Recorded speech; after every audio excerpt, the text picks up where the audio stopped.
Hello बच्चों, hope सभी लोग अच्छे ही होंगे। तो भाई आज एक डाउट क्लियर करते हैं। एक बच्चा है 9th का, ठीक है, और वो कहीं ग्रेविटेशन पढ़ रहा है, ठीक है। हालांकि बहुत बेसिक सा क्वेश्चन है, बट क्वेश्चन तो है, ठीक है।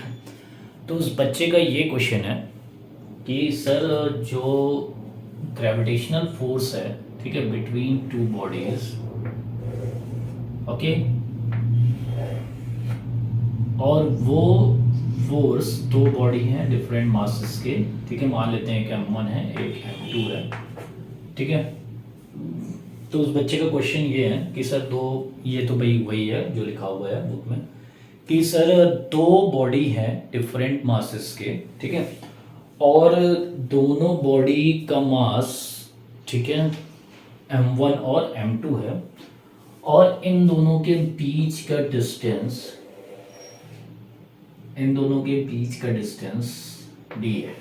हालांकि उसका एक क्वेश्चन ये भी है कि सर कहीं r लिखा है कहीं d, तो उससे बहुत ज़्यादा मतलब नहीं है, ठीक है। वो हम डिनोट कर सकते हैं, ठीक है, डिस्टेंस है, ठीक है। तो हम स्मॉल s से भी यहाँ कर सकते हैं।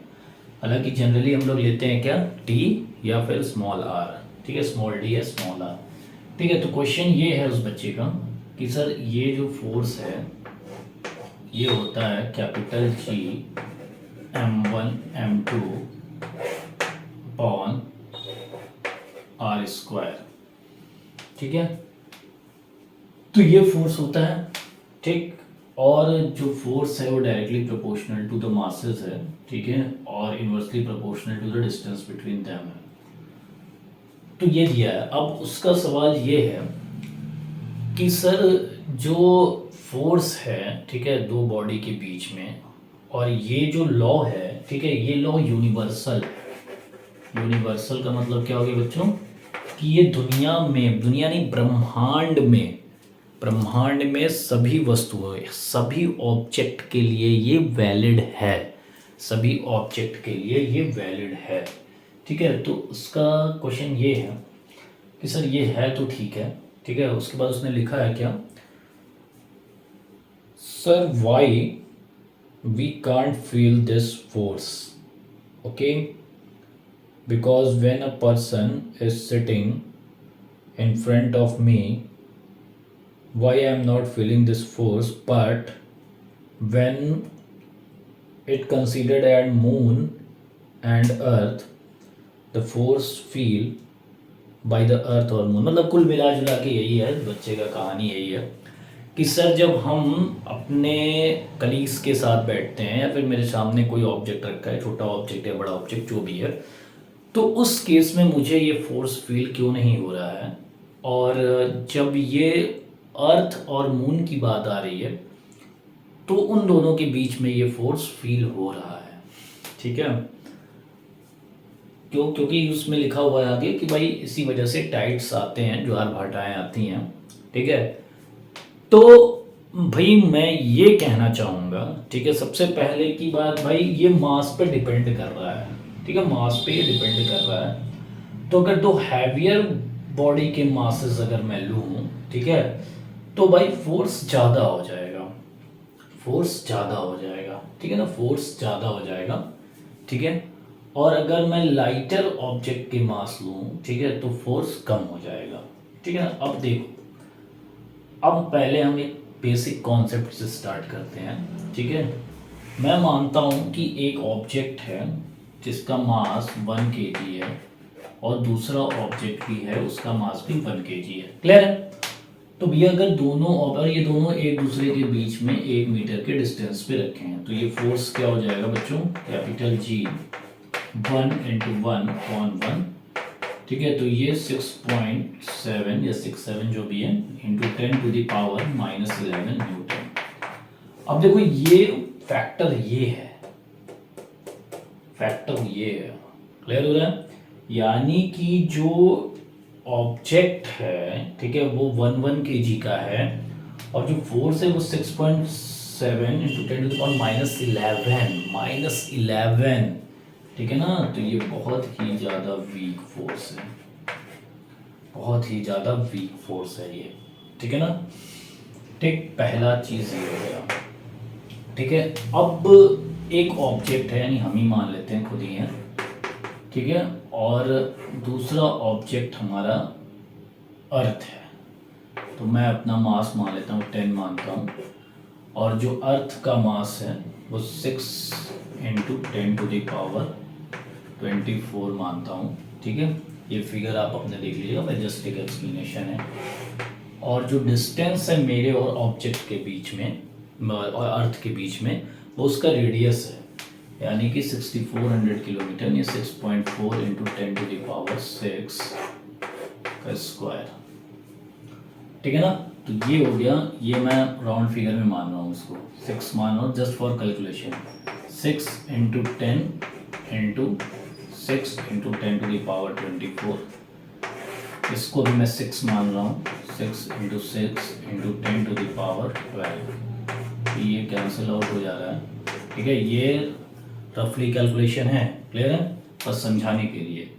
तो ये हो गया बेटा 10 इंटू ये 12 ऊपर गया, 10⁻, एक जी छूटा हुआ है बेटा, जी छूटा हुआ, very good very good very good, 12, ठीक है, और इंटू जी, जी को भी मैं यहाँ 6 इंटू 10⁻, यहाँ एक चीज़ और ऐड होगा, यहाँ 6 मैंने लिख दिया है, ये 10 यही है, 6 यही है, ठीक है। एक चीज़ यहाँ पावर छूटा हुआ है, 10⁻−11, ठीक है, और नीचे 1 हो जाएगा, ठीक है। तो 12 12 ये हो गया कितना 10, तो 100 न्यूटन, ठीक है ना, लगभग ये 100 न्यूटन आ रहा है, ठीक है। 12 में से 11 गया, 10 10 इंटू 10 100 न्यूटन, यानी कि अर्थ और मेरे बीच में थोड़े से फोर्स ज़्यादा फील होगा अकॉर्डिंग टू दिस, ठीक है, क्योंकि मास इंक्रीज हो गया तो फोर्स और क्या, मास डायरेक्टली प्रोपोर्शनल है, ठीक है। तो ये क्लियर हो गया आप लोग का, ठीक है। अब हम देखते हैं, ये बहुत हैवियर ऑब्जेक्ट है, ठीक है ना, हैवियर ऑब्जेक्ट है। तो यानी मान लेते हैं दोनों ही के दोनों अगर हैवियर ऑब्जेक्ट है, मान लेते हैं दोनों लगभग अर्थ के अराउंड ही हैं, ठीक है। 6.7 इंटू 10⁻−11, ठीक है। पहला ऑब्जेक्ट भी उतना ही मानते हैं मास, 6 इंटू 6, और ये 10⁻24 है, ठीक है। और दूसरा भी इतना ही बड़ा गोला मानते हैं, 10⁻24 ही लेते हैं, ठीक है। तो ये दोनों ऐड हो जाएंगे, ठीक है। तो ये हो जाएगा 10⁻48, और इन लोग के डिस्टेंस को भी मैं यहाँ का डबल लेता हूँ, ठीक है। 36 6 इंटू ये डबल कर देता हूँ, 10⁻12 मान लेता हूँ स्क्वायर, ठीक है ना। अब देखो यहाँ से 6 इंटू 6 इंटू 6 इंटू 10⁻−11 प्लस 48, ठीक है ना, समझ में आ रहा है, बहुत बढ़िया, ठीक है। अपॉन 6 इंटू 6 इंटू 10⁻24, तो ये मान लेते हैं कट गया, हमको पावर के मैं मैनेज करता हूँ अभी, ठीक है। तो ये हो गया आपका 10 टू दी पावर,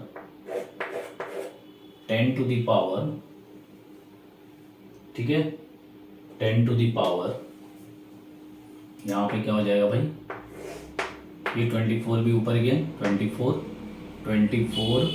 -11 प्लस 48 -24, ठीक है। तो ये 24 टू सा यहाँ 24 हो गया, और 24 -11 3 13, 10 to the power 13 metre. Feel हो रहा है, फील हुआ, ठीक है।